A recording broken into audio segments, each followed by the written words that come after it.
Hmm. Oke, jadi hari ya sebelum kita mulai ya eh, kuliah kita pada pagi hari ini, silakan berdoa menurut agama dan kepercayaan masing-masing sehingga apa yang kita pelajari hari ini bisa membawa manfaat ataupun keberkahan. Berdoa saya persilakan.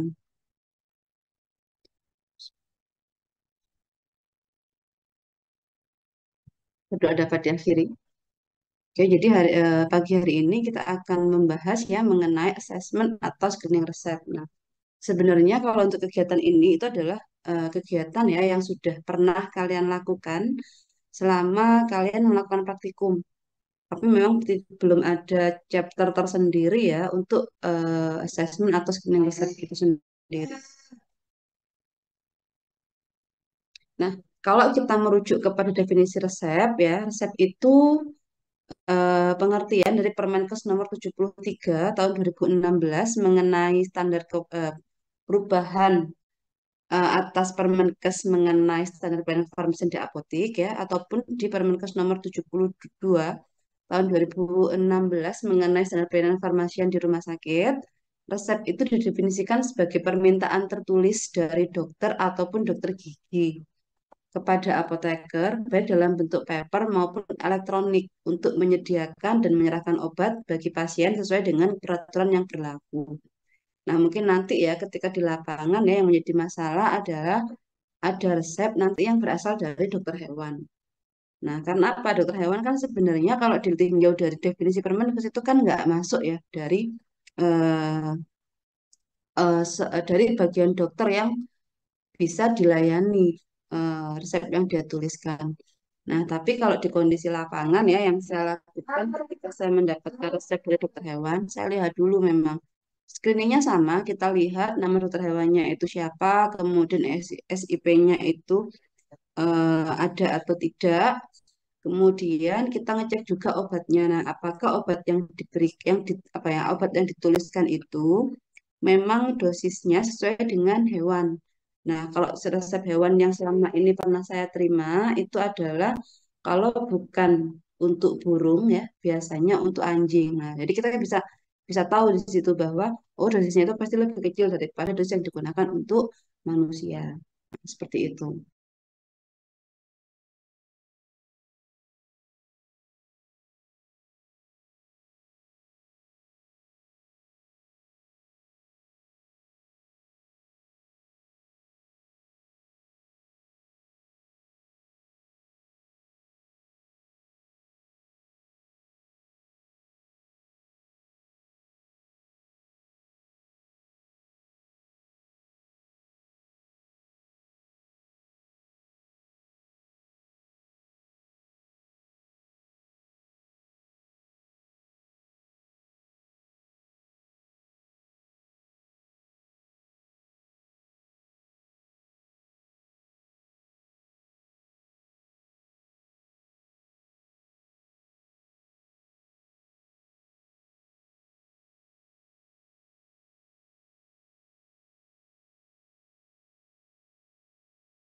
Kita lanjut ya.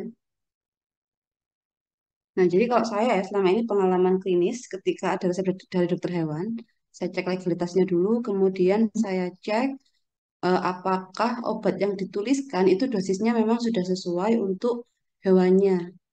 Nah, kalau emang sudah sesuai, maka saya akan melakukan pelayanan. Nah, untuk obat-obatan dokter hewan itu biasanya yang masuk ya, itu yang pernah saya terima itu adalah resep untuk apa? Resep untuk burung atau ayam. Nah, di situ isinya pada saat itu adalah multivitamin. Itu. Terus kalau yang lain yang pernah saya terima, cuma karena pada saat itu saya di kedokteran hewan ya, itu ada apa? Ada pasien kalau nggak anjing itu kucing ya, dia menderita hipertensi ya. Jadi ada beberapa obat-obatan golongan ACE inhibitor itu yang diberikan kepada pasien. Hmm. Nah, bagian-bagian resep itu paling tidak harus memuat yang pertama adalah identitas penulis resep. Nah, identitas penulis resep ini biasanya atau itu ada di bagian atas sendiri. Jadi mulai dari nama dokternya, surat izin prakteknya itu nomor berapa ya, kemudian alamat rumah atau alamat prakteknya itu di mana. Ini itu harus tercantum. Kemudian ada juga bagian yang disebut dengan superskripsio atau inskripsio. Nah, itu adalah tempat eh, tempat penulisan resep dan juga tanggal penulisan resep. Nah, ini masuk masuk bagian resep yang disebut dengan superskripsio atau inskripsio. Nah, kemudian resep yang ketiga itu memuat mengenai invokasio. Invokasio tandanya adalah tanda R ini. R ini kalau kepanjangannya itu adalah resipe atau ambillah. Gitu. Kalau diartikan secara bahasa Indonesia. Nah, resep juga memuat nama setiap obat atau komposisi obat, kekuatan obat, serta jumlahnya. Nah, kalau ada nama obat, kekuatannya berapa, dan berapa jumlah yang diambilkan, yang harus diambil, itu disebut dengan preskripsio atau resepnya, preskripsio. Kemudian ada juga ya, kalau dia itu ingin dibuat dalam bentuk sediaan racian, maka resep itu harus memuat bagaimana cara peracikannya. Apakah dibuat dalam bentuk kapsul, pulveris, ataupun suspensi.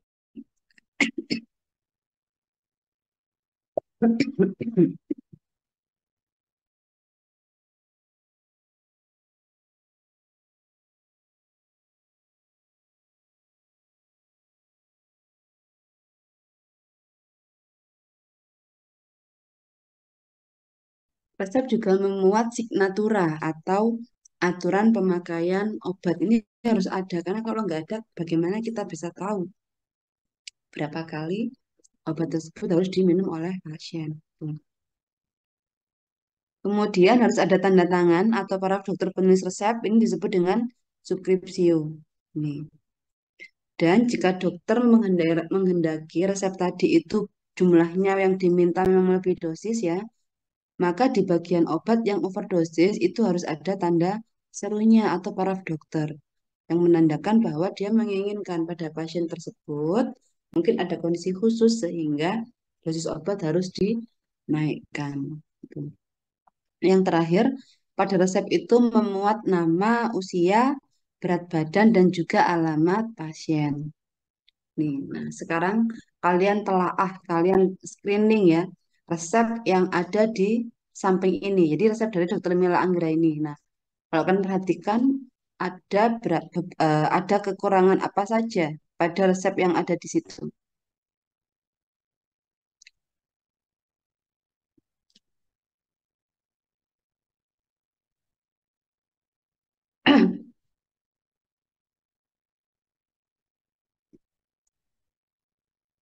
Mungkin Fitria Romadhoni ya bisa membantu menjawab mengenai kekurangan dari resep yang ditulis oleh Dokter Mila ini.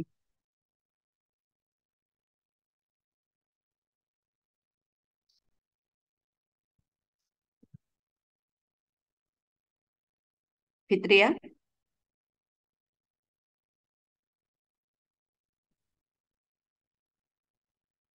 Hafiz Ridho Kurniawan mungkin.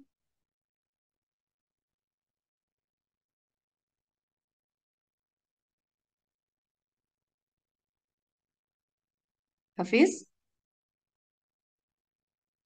Oke. Disa Adira.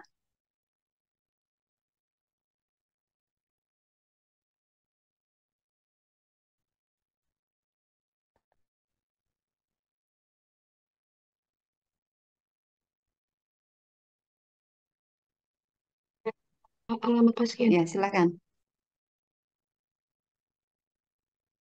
Mau menambahkan Nasiwa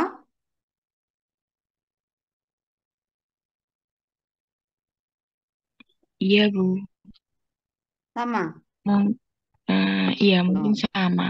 Terus di resep yang atas itu mungkin bisa ditambah cara pembuatannya atau itu yang sudah. amok yang amoksan. Iya, Oke, yang amoksan perlu dituliskan cara pembuatannya. iya. Oke. Lulu mau menambahkan?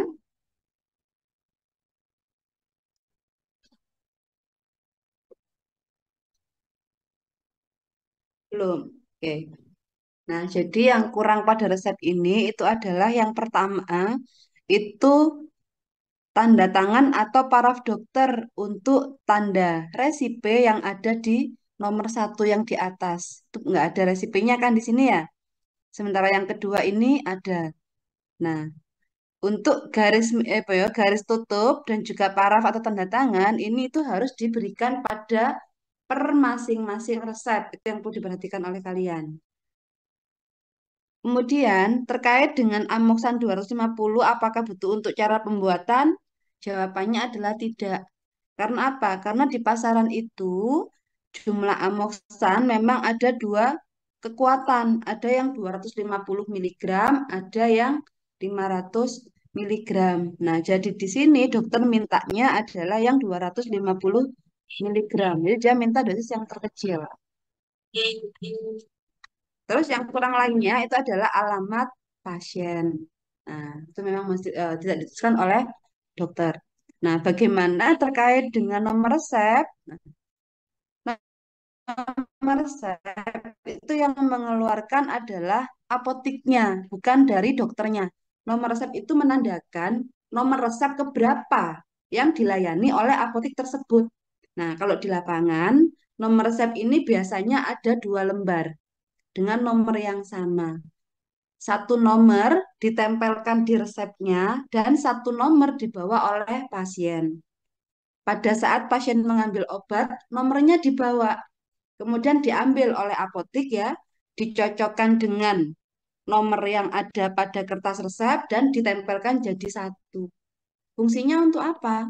Fungsinya sebagai bukti bahwa di apotik tersebut ya tidak ada kesalahan dalam penyerahan obat. Karena apa? Nomor resep yang diberikan atau yang tercantum di sini sudah ada dua nomor resep yang sama. Nah, biasanya digunakan untuk itu. Jadi kalau misalnya ada pemeriksaan atau mungkin ada kasus hukum ya, itu bisa menjadi bukti bahwa tidak ada kesalahan dalam penyerahan resep. Itu. Nah, terkait dengan pelayanan resep yang dilakukan ya, pada pelayanan resep itu ya ketika apotik ya ada resep datang, maka yang pertama dilakukan adalah dilakukan screening atau pengkajian resep. Setelah itu dilakukan pemberian harga ya. Setelah resep dibayar oleh pasien baru disiapkan obatnya sesuai dengan resep tadi. Setelah penyiapan baru dilakukan penyerahan dan pemberian informasi. Nah, seyogyanya atau seharusnya memang untuk per step ini lebih baik personalnya itu orang yang berbeda. Tujuannya apa? Sebagai cross check sehingga kesalahan pelayanan obat itu bisa diminimalkan. Nah, kalau screening resep itu sendiri ya, definisinya adalah kegiatan apoteker dalam mengkaji sebuah resep yang meliputi pengkajian administratif, farmaseutis, dan juga klinis sebelum resep ini diracik. Pengkajian resep dilakukan untuk menganalisa adanya masalah terkait obat. Jika ditemukan masalah terkait obat, maka kita perlu konsultasi kepada dokter penulis resep. Ini, jika diperlukan seperti itu. Tujuannya menjamin safety atau keamanan, menjamin efikasi juga ya atau kemanjuran dari obat dalam resep ketika digunakan oleh pasien dan untuk memaksimalkan tujuan dari terapi. Misalnya resepnya itu adalah resep untuk penyakit hipertensi, harapannya obat tersebut digunakan pasien dengan aman tanpa efek samping dan juga manjur untuk mengontrol kadar tekanan darahnya. Itu. Nah, masalah terkait resep ya, masalah terkait obat ini ada beberapa penyebab. Ya, definisi dari masalah terkait obat ini adalah setiap kondisi dalam penata laksanaan terapi pasien yang menyebabkan atau berpotensi menyebabkan tidak tercapainya hasil terapi yang optimal. Bentar ya.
Kalau error of commission ini berhubungan dengan kelalaian penulis resep ya.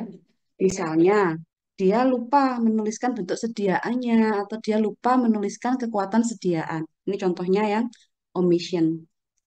Yang kedua, error of commission. Nah, kalau yang commission ini berhubungan dengan aspek klinis, misalnya dosisnya salah, misal, kemudian salah aturan pemakaian. Nah, contohnya ada obat-obatan yang sifatnya sustain release ya atau extended release, tetapi dia digunakan. Nah, kemudian adanya interaksi obat ini masuk error of omission. Nah, misalnya untuk mari interaksi ini ada yang dia dua obat ketika digunakan bersama-sama ternyata efeknya itu malah lebih membahayakan. Atau ada juga yang mungkin saling meniadakan atau antagonis sehingga tidak timbul efek terapeutik. Nih.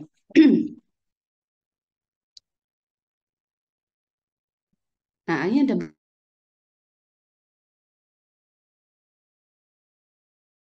berarti. Nah, contohnya misalnya ada pasien rawat inap, dia masuk dengan pneumonia, tekanan darahnya itu tinggi gitu ya. Kemudian obat yang tidak ada obat yang digunakan untuk mengatasi hipertensinya. Nah, ini itu masuk kategori DRP yang untreated indication. Jadi dia ada gejala atau ada penyakit tapi dia nggak dapat obat.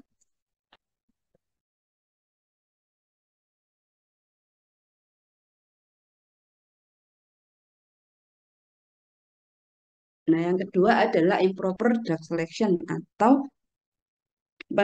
pemilihan obat yang kurang tepat.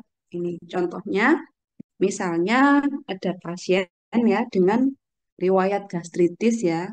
Kemudian ternyata pada pasien itu dia mendapatkan terapi obat-obatan golongan NSAID yang non selektif COX-2, COX-2 misalnya. Nah, kemudian di resepnya ternyata dia juga tidak dapat obat-obatan golongan H2 blocker atau proton pump inhibitor. Nah, itu bisa kita kategorikan masuk improper drug selection. Nih, jadi tidak ada gangguan di GI, tapi dapatnya yang COX non-selektif. Itu. Kemudian yang ketiga itu adalah subtherapeutic dosis, jadi dosis yang diberikan terlalu kecil. Ini. Kemudian failure to receive drug atau kegagalan untuk menerima obat. Ini faktor-faktornya banyak ya. Salah satunya mungkin pasiennya nggak punya uang atau mungkin saat itu obat yang dibutuhkan oleh pasien itu sedang kosong distributor. Tuh. Kemudian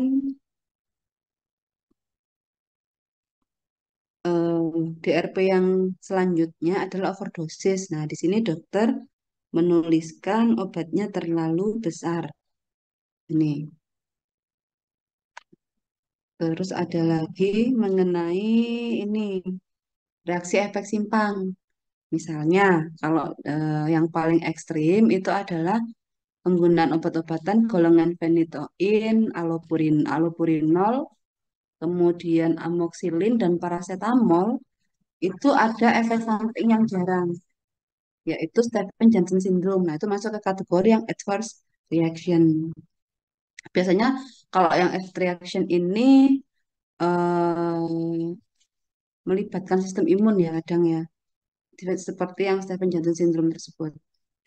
Kemudian masalah lainnya adalah terkait dengan interaksi obat. Nah, interaksi obat macam-macam ya, ada yang farmakokinetik, ada yang farmakodinamik. Kalau misalnya farmakokinetik, itu kadang kita bisa membantu dengan mengatur cara minum obatnya. Tapi kalau yang hubungannya dengan reseptor ya, yang farmakodinamik, itu kadang kita nggak bisa membantu dengan memberikan jeda. Nih, bisanya kalau yang ada interaksi seperti itu dilakukan monitoring dan nanti mungkin butuh penyesuaian dosis dari dua obat yang digunakan. Ini terkait dengan interaksi obat. Atau kalau nggak gitu memang pilihlah obat yang lain. Nah, lebih mudah seperti itu. DRP yang terakhir itu ada terkait dengan drug use without indication. Jadi dia diberikan obat tapi nggak tahu indikasinya untuk apa. Misalnya nggak hipertensi diberikan obat hipertensi, nggak demam diberikan obat demam. Nah seperti itu.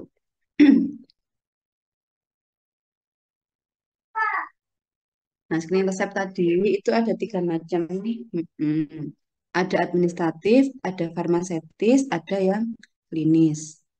Nah, untuk yang administratif, lewat screening administratif ini kita bisa memastikan legalitas dari suatu resep. Apakah resep itu asli atau resep itu palsu? Ini.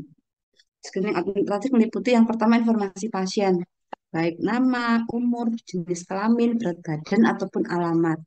Nah, jadi kalau misalnya ada permasalahan dengan informasi pasien ya, maka sebagai apoteker kita bisa langsung tanya kepada pasiennya. Misalnya kita nggak tahu umurnya berapa, kita nggak tahu alamatnya di mana, nggak ditulis sama dokternya ya. Kita nggak perlu telepon dokter, kita langsung tanya aja kepada pasien. Gitu. Kemudian yang kedua, informasi mengenai dokter penulis resep. Nah, biasanya yang bisa didapatkan pada informasi dokter penulis resep ini ada nama dokternya, ada nomor SIP-nya, ada alamat, nomor telepon, serta paraf dokter. Nih.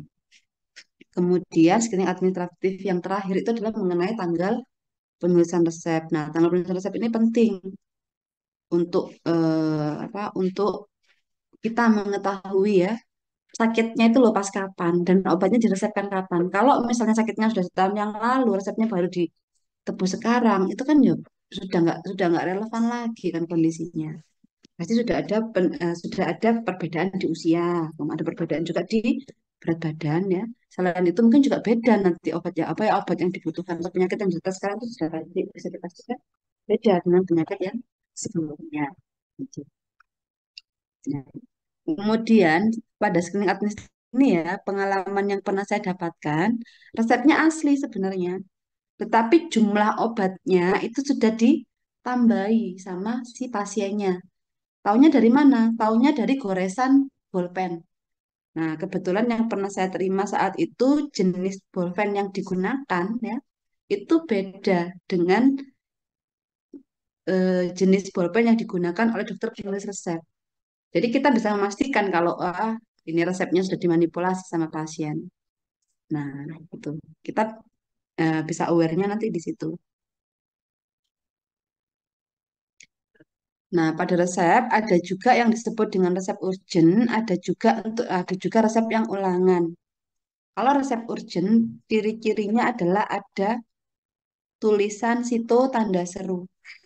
Ini contohnya obatnya gabuskasma inhaler sama tablet inulin. Nah, kalau seperti ini tergantung tergantung kondisi pasien ya. Kalau saya ya, pengalaman saya pada saat praktek, kebetulan kan tempat praktek saya kan dekat IGD ya sebelumnya. Jadi kalau ada resep situ, maka obat-obatan yang fungsinya untuk situ saya serahkan dulu setelah pasien membayar pastinya ya. Misalnya kalau yang di sini yang situnya adalah yang Brikasma inhaler. Ini harus segera digunakan sebagai bronchodilator untuk pasien. Ini bisa diserahkan dulu, kemudian tabletnya nanti itu. Kadang untuk resep situ ini isinya ada obat-obatan injeksi, kemudian ada alat kesehatan ya, misalnya seperti SPET, infuset, nah seperti itu. Obat-obatan situ itu. Resep yang kedua adalah resep ulangan. Kalau resep ulangan itu tandanya adalah ada kata iter. Iternya berapa kali? Kalau iternya 3 kali, berarti dokter bisa mendapatkan paket 3 macam obat ini sebanyak 4 kali.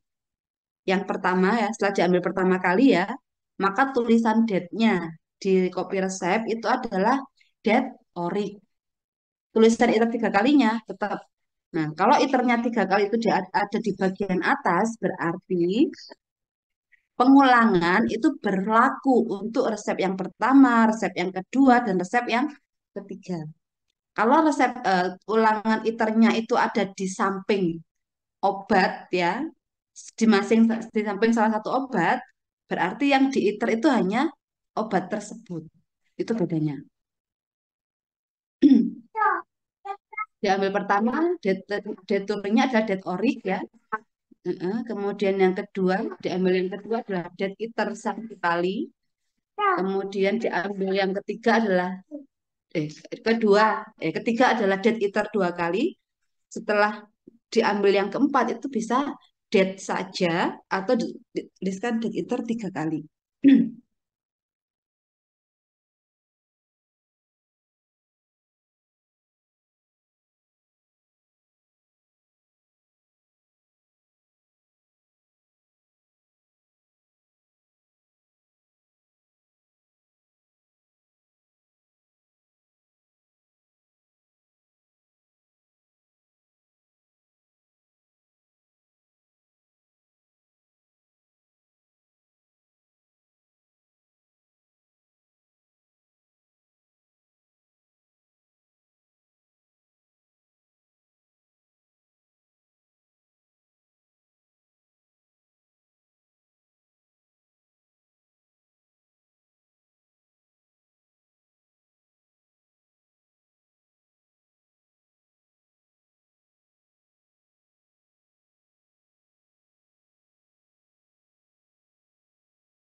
Nah, ini adalah persyaratan untuk resep yang tidak boleh diulang. Yang pertama adalah resep narkotika, yang kedua adalah resep psikotropik. Nah, narkotika itu sendiri adalah obat ya yang bisa berasal dari tanaman ataupun bukan tanaman, baik sintetis maupun semi sintetis ya, yang dapat menyebabkan penurunan atau perubahan kesadaran, hilangnya rasa, mengurangi sampai menghilangkan rasa nyeri, dan dapat menimbulkan ketergantungan. Contoh obatnya ada kodein, ada morfin, dan ada fentanyl. Itu adalah adalah contoh dari narkotika. Kemudian obat yang kedua adalah psikotropik ya. Psikotropik ini definisinya adalah obat baik alamiah maupun sintetis, bukan narkotika yang berkhasiat psikoaktif melalui pengaruh selektif pada susunan saraf pusat yang menyebabkan perubahan khas pada aktivitas mental dan perilaku. Contohnya ada diazepam dan ada alprazolam. Nih, untuk screening resep screening resep narkotika psikotropika, yang pertama harus dilakukan satu pemeriksaan kelengkapan resep. Yang kedua, pemeriksaan kesesuaian farmasetis ya. Mulai dari bentuk sediaannya itu mau yang mana, apakah mau yang injeksi, apakah mau yang tablet, atau mau yang PET itu.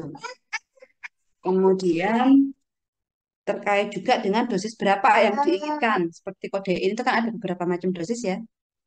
Kemudian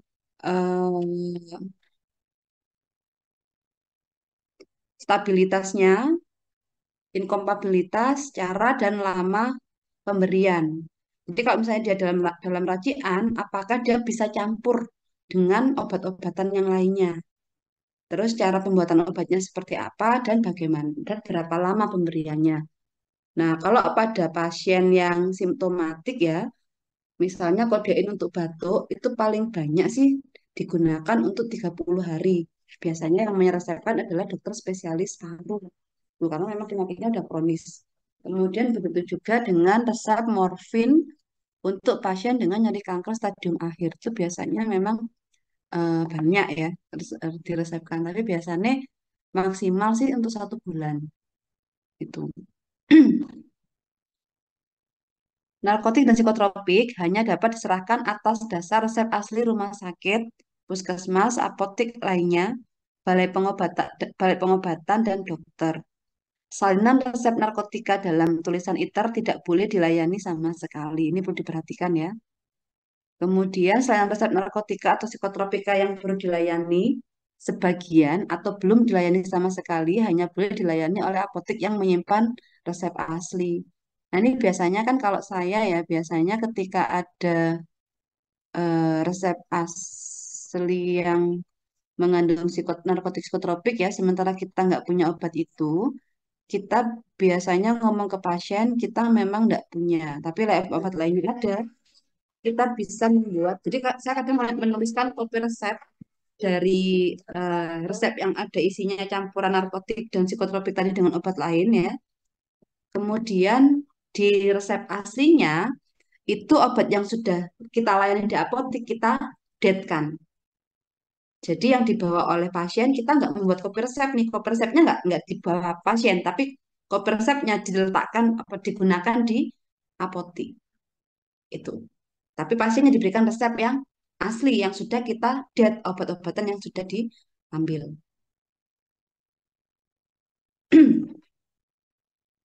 Kemudian ini, nah jika dibutuhkan kita perlu kita bisa melakukan konsultasi kepada dokter mengenai masalah resep jika memang diperlukan. Ini. Tapi kalau pengalaman saya ya itu ada ya seorang ibu-ibu ya dia udah nyari di beberapa apotek nggak ada yang melayani sampai akhirnya ibunya itu kemudian kayak wes give up gitu ya. Saya tuh mbak nyari obat ini kok nggak bisa tak cek kan ternyata itu adalah ada psikotropiknya. Nah kebanyakan memang apotek-apotek itu tidak berani melayani apa atau eh, banyak juga sih apotek yang mereka tidak menyediakan narkotik psikotropik karena apa? Satu pelaporannya memang ruwet ya. Ada beberapa step ya. terkait dengan pelaporannya. Dan harganya itu juga nggak terlalu mahal, harganya itu murah. Jadi jarang apotek itu melayani resep narkotik dan psikotropik. Karena menurut mereka itu nggak seimbang antara harga dengan resiko yang didapatkan jika ada permasalahan. Nah, yang kedua adalah mengenai screening kesesuaian farmasetik. Yang pertama, bentuk sediaan dan kekuatan sediaan. Jadi bentuk sediaannya harus jelas. Mau diberikan tablet, injeksi, sirup, atau suppositoria. Atau mungkin bentuknya inhaler. Atau bentuknya diskus misalnya. Tuh. Kemudian yang kedua, kekuatannya juga harus tertulis dengan jelas. Nah, di sini kekuatan sediaan itu beda dengan dosis ya. Kalau kekuatan sediaan, contohnya amoxilin itu ada dua, ada 500, ada yang 250. Kalau paracetamol ada yang 500, ada yang 650. Itu. Kemudian amlodipin ada yang 5 dan ada yang 10. Bisoprolol ada yang 2,5 sama ada yang 5. Nah, itu kekuatan namanya. Kemudian kalau dosis itu tergantung indikasi dan usia pasien. Seperti tadi, seperti yang pengertian yang sebelumnya saya sampaikan kepada kalian ya di praktikum, dosis itu adalah satuan ukuran obat yang digunakan. Satuannya itu bisa miligram per kilogram berat badan. Nih, sehingga memang tergantung dari usia, kemudian indikasinya untuk apa, serta bobot pasiennya itu juga berapa. Ini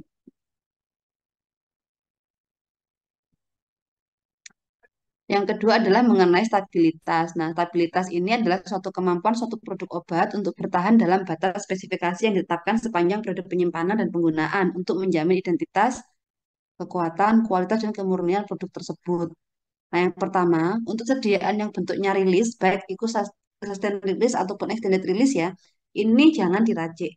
Kenapa? Karena diracik, maka stabilitasnya akan berubah.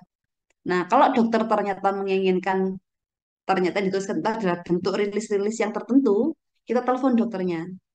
Kita ngomong bahwa itu akan mengubah pengantaran apa? Akan mengubah pelepasan obatnya. Jika memang diinginkan diracik, maka gunakan yang sediaan biasa. Contohnya nifedipin.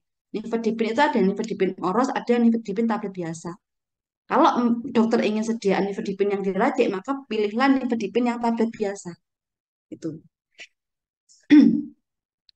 Kemudian yang kedua, mencampur dua sediaan serbuk yang tidak kompatibel dapat menurunkan stabilitas obat kereta. Misalnya dua obat yang ketika dicampur ya nanti bisa membentuk cairan ya atau mungkin dua obat ini serbuk ketika serbuknya ini dicampur itu bisa menyebabkan salah satu serbuknya akan mempengaruhi serbuk yang lain. Itu namanya tidak kompatibel ini.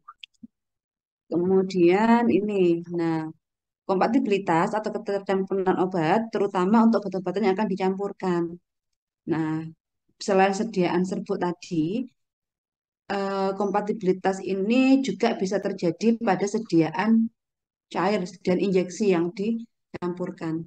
Karena apa? Kadang ada beberapa obat-obatan tertentu ya, yang ketika dia dicampur dengan pembawanya, ada yang sampai terbentuk garam. Nah, kita kan itu bahaya ya, ketika ternyata atau kristal. Padahal obat tadi kan akan dilewatkan intravena. Ketika memang dua obat dicampurkan dalam bentuk kristal, takutnya terjadi sumbatan nanti di pembuluh darahnya. Kalau ada sumbatan, pastinya ada stroke nanti. Akibatnya apa? Perfusi jaringan juga bisa ikut terganggu. Ini perlu diperhatikan. Kalau obat-obatan injeksi, biasanya patokannya kalau nggak menggunakan ke intravena medicine, kita bisa menggunakan handbook of injectable drug. Itu kita akan dilihat akan ada beberapa pustaka ya yang yang mencantumkan masalah kalau obat ini dia bisa dicampur dengan larutan ini dan dia nggak boleh digunakan untuk ini gitu kan. Nggak ada dari buku-buku standar seperti itu. Kemudian yang terakhir adalah screening pertimbangan klinis. Yang pertama terkait dengan ketepatan indikasi dan dosis obat. Jadi, obat yang ditulis pada resep harus sesuai dengan indikasi penyakit yang diderita oleh pasien. Misalnya paling gampang adalah aspirin. Nah, aspirin itu kan ada dua dosis, ada dosis kecil, ada dosis besar. Nah, untuk dosis kecil itu adalah untuk anti agregasi platelet. Jadi untuk mencegah terjadinya eh, sumbatan pada pasien dengan atrial fibrilasi, bukan, kalau atrial fibrilasi bukan. Pasien dengan hipertensi yang mencegah supaya nggak nanti terjadi stroke pada pasien. Nah, itu menggunakan antiplatelet. Ini. Tapi kalau yang analgesik, berarti dosis yang digunakan adalah dosis yang besar atau dosis yang 500 miligram. Nah, ini kenapa ya pada saat kita menerima resep, kita bisa melakukan telaah tadi dengan menanyakan kepada pasien mengenai three prime question. Yang pertama, apa yang dikatakan dokter mengenai obat atau penyakit pasien? Yang kedua, mengenai aturan pemakaian obatnya, apakah sudah dijelaskan atau tidak? Yang ketiga, apakah dokter sudah mengatakan harapan setelah minum obat? Karena apa? Obat-obatan ini ada yang sifatnya simptomatik, ada yang sifatnya kausatif, ada juga yang harus diminum kronis. Ya, diminum dalam jangka waktu yang lama.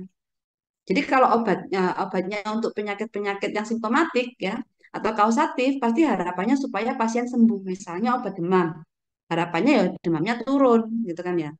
Kemudian kalau ada infeksi, harapannya infeksinya sudah bisa diatasi. Itu obat yang simptomatik dan kausatif.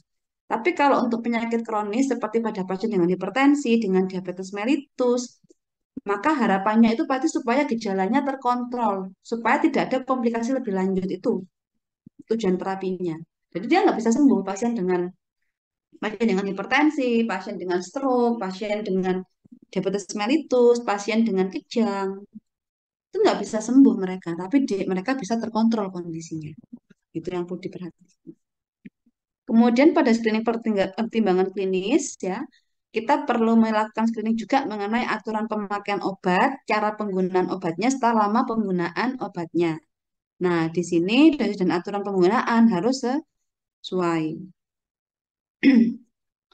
Kemudian yang ketiga atau terkait dengan adanya duplikasi atau polifarmasi. Nah, kalau duplikasi berarti ada obat-obatan yang titik kerjanya itu sama, titik tangkap kerjanya itu sama, tapi dia meskipun namanya berbeda, dia dituliskan dalam satu resep. Itu namanya duplikasi. Tapi kalau polifarmasi itu memang ada beberapa macam obat ya dengan titik tangkap kerja yang berbeda-beda digunakan untuk mengatasi satu masalah yang sama. Contohnya antihipertensi misalnya. Antihipertensi kan kalau ini pertama biasanya diuretik. Kalau misalnya diuretik nggak bisa, tapi disesuaikan dengan kondisi pasien ya. Biasanya ada yang dikombinasi dengan ACE inhibitor, ada yang dikombinasi dengan golongan kalsium channel blocker. Nah, kalau yang ini namanya bukan duplikasi, tapi namanya adalah polifarmasi. Karena apa? Obatnya dari golongan yang berbeda, meskipun tujuannya sama-sama untuk mengontrol tekanan darah. Polifarmasi bisa dilakukan ketika dengan satu macam obat kondisi pasien tidak terkontrol, sehingga dokter akan meresepkan obat tambahan. Untuk hipertensi kadang obat yang diberikan bisa bisa dua macam obat, bisa juga tiga macam obat. Ini itu namanya yang polifarmasi. Kemudian di screening juga ya reaksi obat yang tidak diinginkan. Misalnya apakah ada alergi, apakah ada efek samping obat ya. Misalnya kalau kaptopril ya efek samping yang umum itu adalah batuk kering. Nah, kalau ada batuk kering, solusinya adalah apakah ditambahkan obat batuk? Jawabannya adalah tidak. Tapi kalau pasien mengalami efek samping obat, seperti penggunaan kaptopril yang menyebabkan batuk kering, maka solusinya adalah pasien lapor ke dokter kalau dia mengalami batuk kering supaya dokter mengganti obat tersebut dengan obat golongan yang lain. Bisa dari golongan yang sama, tapi dia nggak ada efek samping batuknya, atau bisa menggunakan obat yang berbeda. Ini. Kemudian kontraindikasi. Nah, kontraindikasi ini juga perlu kita pertimbangkan ya. Setelah kita menggali informasi ya, kita kan dapat riwayat penyakit pasien atau penyakit yang diderita oleh pasien itu apa saja. Nanti kita bisa tahu apakah obat tadi atau obat baru yang dirasakan itu bisa mempengaruhi penyakit pasien yang sebelumnya.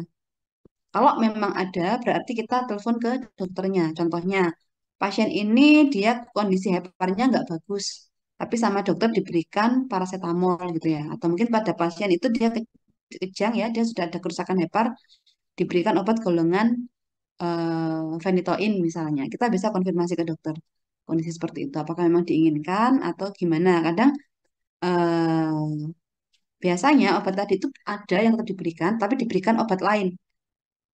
Nah, untuk menetralisir kondisi efek samping yang mungkin dialami oleh pasien. Gitu. Tapi dengan monitoring nantinya. Jadi nggak benar-benar obat yang kontraindikasi itu nggak boleh diberikan, tapi boleh diberikan dengan monitoring dan evaluasi. Itu yang perlu diperhatikan. Kemudian pertimbangan klinis lainnya adalah terkait dengan interaksi obat. Nah, kalau interaksi obat itu adalah adanya perubahan efek obat dari dua atau lebih obat yang digunakan bersamaan. Interaksi bisa bersifat potensiasi, bersifat antagonis, ataupun efek yang lainnya.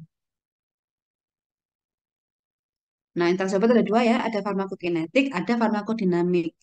Kalau farmakokinetik ya, ini meliputi fase absorpsi, distribusi, metabolisme, atau ekskresi. Ini, atau atma tadi. Kalau yang farmakodinamik ini hubungannya dengan kompetisi pada reseptor.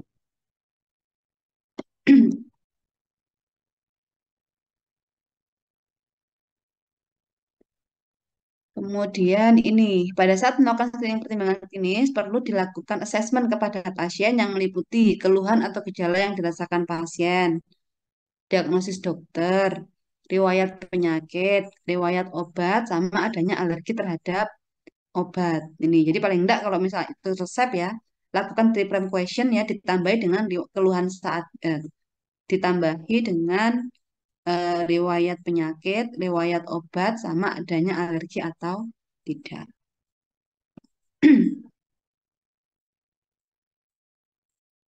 Nah, jika ada masalah saat screening resep, yang pertama kita bisa konfirmasi kepada pasien, terutama hal yang berkaitan dengan pasien secara langsung.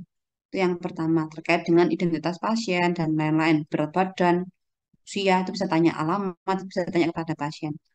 Yang kedua, konfirmasi kepada dokter penulis resep. Nah, pada saat konfirmasi kepada dokter penulis resep, yang pertama jangan lupa untuk memperkenalkan diri. Anda siapa? Teleponnya keperluannya untuk apa? Gitu. Kemudian setelah perkenalan diri, kalian menyampaikan permasalahan tadi dengan bahasa yang bagus. Bukan bahasa yang kesannya apoteker ini menyalahkan dokter. Nih, misalnya contohnya gini, dokter, saya Dita dari apoteker A ingin mengkonfirmasi beberapa obat dalam resep yang tertulis untuk pasien A. Nih, biasanya kalau dokternya ini, kita langsung ngomong, begini dokter, setelah saya baca, ternyata ada dua obat yang sama dok, ada di resep yang pertama dengan resep yang kedua. Apakah memang dokter menginginkan resep tadi ditulis pada resep yang nomor satu dan resep yang nomor dua? Kita tanya dulu seperti itu. Ternyata saat itu pernah saya alami ya. Ternyata dokternya itu ngomong, oh enggak Mbak, saya cukup satu aja. Kalau begitu nanti yang di resep yang kedua, kan resep kedua kan racian dua macam obat. Resep pertama itu hanya satu obat toh. Itu dicoret aja Mbak salah satu. Ternyata solusinya dari dokter seperti itu saat itu. Jadi langsung saya coret ya salah satu obatnya. Kemudian saya tuliskan di sisi resepnya. Sudah konfirmasi ke dokter via phone tanggal sekian jam sekian. Nah, seperti itu. Kemudian kalau hubungannya dengan interaksi, ya, tadi kan tanya ya, apakah memang dua-dua digunakan ya? Kalau mengenai masalah interaksi ya, kita sampaikan, dokter, ini dari pustaka yang saya baca, ternyata ada interaksi antara obat A dan obat B. Nah, solusi saya mungkin bisa dilakukan misalnya kalau yang di apa interaksinya itu di fase absorpsi di fase farmakokinetik, ATME, kita bisa memberikan jeda waktu. Kita bisa menawarkan tadi kepada dokternya gitu. Atau kalau misalnya contoh obatnya pasien dengan warfarin tapi dia juga dapat suplemen ya, kita ngomong kepada dokter, dokter ini solusinya kita harus hentikan salah satu. Apakah dari pustaka yang saya baca solusinya adalah hentikan salah satu obatnya gitu kan ya. Kalau itu apakah obat yang ini yang kita hentikan? Nah, kita bisa menyampaikan solusi seperti itu. Kemudian sampaikan dengan bahasa yang baik ya dan tetap menjaga hubungan yang baik dengan dokter. Nah, untuk kegiatan screening resep tadi ini kita bisa menuliskan dalam dokumen tilik screening resep sebagai bukti bahwa memang apoteker sudah melakukan pelayanan kefarmasian berupa screening. Ini salah satu contoh dari daftar tilik screening resep ya. Ada beberapa screening ya. Screening yang pertama mengenai asal-usul resep. Ini mengenai dokternya. Ini yang screening satu. Screening kedua mengenai pasien ya. Kemudian screening yang ketiga mengenai obat-obatan yang diterima pada saat itu. Screening yang keempat mengenai spesifikasi permintaan.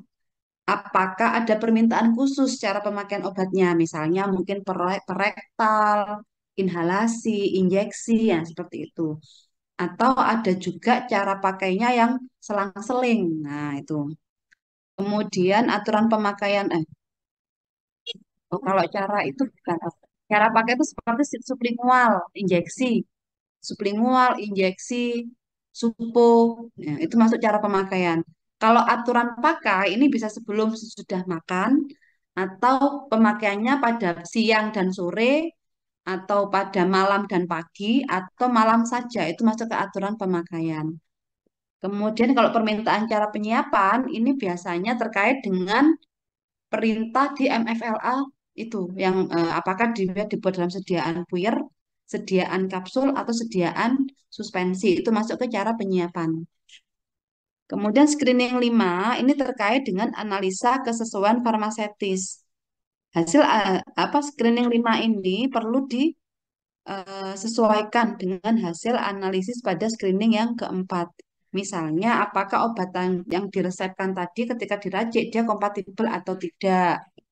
Kemudian dosisnya apakah sudah sesuai ya, seperti itu. Kemudian screening yang keenam ini adalah analisa pertimbangan klinis. Biasanya disandingkan dengan PMR pasien pada kunjungan-kunjungan sebelumnya. Nah, karena itu kan kalau saya saya sarankan ya kepada kalian kalau buka apotik, paling tidak untuk pasien-pasien yang menggunakan obat-obatan kronis, kalian punya PMR-nya supaya kita bisa ngerti track record pasien itu seperti apa.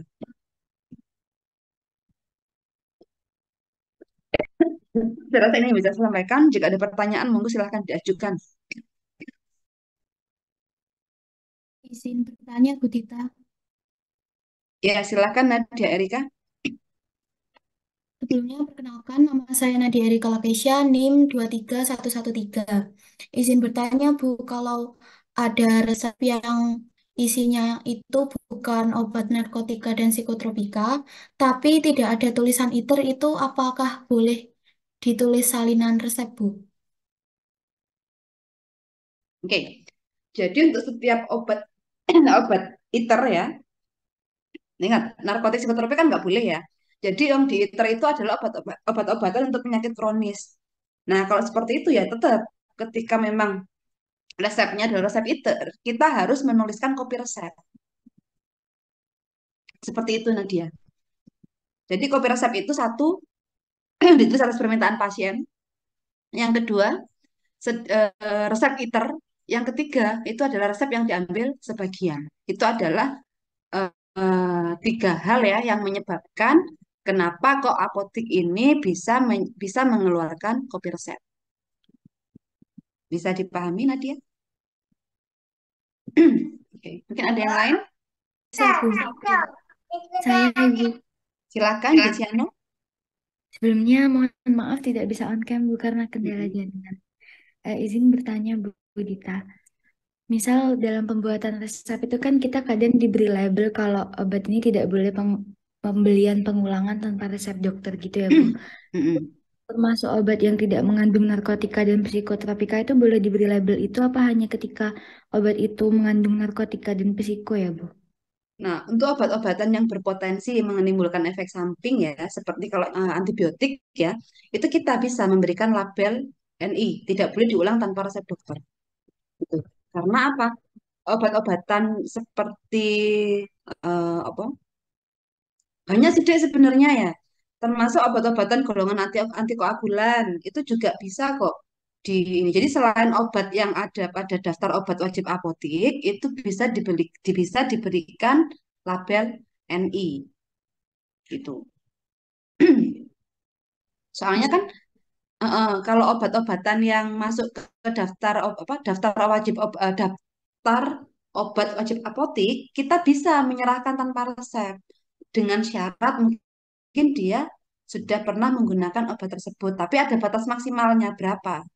Tuh, jadi mungkin obat yang selain tercantum di daftar di keputusan obat itu, obat doa, itu bisa diberikan label ini. Mungkin ada pertanyaan lain mungkin. Jadi kudu baca-baca aturan mengenai daftar wajib obat apotik ya. Kalian. Baik, Bu, terima kasih. Nabila tanya? Ya, Bu, izin bertanya ya, Nggak Bu. ada. Untuk Oh, silakan tanggal Nabila. terkait tanggal maksimal pelayanan resep setelah diberikannya penulisan resep itu berapa lama ya, Bu? Hmm. Makasih. Berapa lama? Kalau saya sih batasnya semingguan mungkin ya. Semingguan mungkin ya, Dik ya. Karena apa? Takutnya ya ketika pasien apa ya? Ketika pasien datang ke dokter nih ya, kemudian dia dapat obat, kondisinya terutama kalau obat-obatan yang mengandung antibiotik ya, takutnya nanti kalau masih menggunakan obat yang sama, jangan-jangan ini sudah berkembang infeksinya, sudah bukan penyebabnya infeksi bakteri yang pertama. Nah, saya sih lebih ke arah seperti itu. Cuman ada juga sih yang meskipun 1 bulan itu masih tetap dilayani. Ada juga yang seperti itu juga. Jadi sebenarnya kalau ini sih modelnya kan kayak legal artis ya, tergantung dari masing-masing apoteker. Cuman kalau lebih dari 1 bulan ya, kok rasanya apa ya? Kalau gejalanya beda lah ya. Kalau ternyata keluhannya beda atau gejalanya beda, ini sudah kemarin. Jangan-jangan ada perkembangan penyakit. Perjalanan penyakitnya itu ternyata menyebabkan komplikasi yang lain. Jadi kita menilainya dari situ deh. Misalnya, nah, misalnya awalnya dia hanya batuk pilek biasa tanpa sesek misalnya ya. Nah, ketika dicek dia dapatnya obat-obatan simptomatik kan biasanya. Nah, kadang penurun panas, kemudian kadang batuk pilek ya atau mungkin batuk radang. Kalau misalnya setelah distontologi sama dokternya ternyata ada radang, ada merah di faringnya ya, gitu. Itu oke lah ya. Tapi kalau kemudian dia ada seseknya ya, kemudian apalagi seseknya agak berat, dia menebus resep obat ini, itu kalau saya lebih baik saya arahkan ke dokter. Takutnya apa? Dari batuk pilek biasa itu bisa berkembang ke arah bronkitis atau ke arah pneumonia yang menyebabkan pasien ini harus segera mendapatkan antibiotik. Karena kalau enggak gitu, gak sembuh-sembuh nanti ini pasiennya, seseknya ini nggak bisa terkontrol. Takutnya kalau pasiennya, itu kan pasien anak ya, itu nanti dia bisa kekurangan oksigen. Kadang sianosis bisa sampai biru. Itu. Kalau saya kayak gitu. Tak lihat perjalanan penyakitnya. Terima kasih, Bu. Ada yang lain mungkin? Tidak ada? Cukup? Oke, sudah cukup ya. Saya akhiri ya perkuliahan kita pada pagi hari ini. Kurang lebihnya saya mohon maaf. Terima kasih atas kehadirannya. Semoga apa yang kita pelajari bermanfaat ya dan keberkahan bagi sesama. Wabillahi taufiq wa hidayah. Wassalamualaikum warahmatullahi wabarakatuh. Saya ending ya. Terima kasih.